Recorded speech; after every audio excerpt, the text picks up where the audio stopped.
नमस्कार, माझे नाव गायत्री पांडुरंग देवगोळे. मी इयत्ता 4थीत शिकत आहे. माझ्या शाळेचे नाव जिल्हा परिषद प्राथमिक शाळा वाघमडेवाडी. मी आत्तापर्यंत खूप पुस्तके वाचली आहेत. त्यातील मला आवडलेले हे पुस्तक. ह्या पुस्तकाचे नाव आहे राघू. ह्या पुस्तकाचा मुखपृष्ठ व मलपृष्ठ खूप सुंदर आहे.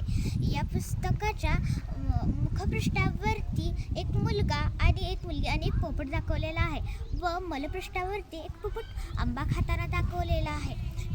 या पुस्तकामध्ये तनू, वीरू व राघू या तिघांचा संवाद दिलेला आहे. एके दिवशी वीरू सकाळी लवकर उठून अंगणामध्ये चूल भरत होता. तेव्हा त्याला कुंडीच्या मागे एक पोपट दिसतो. त्याला खूप जखम झालेली असते.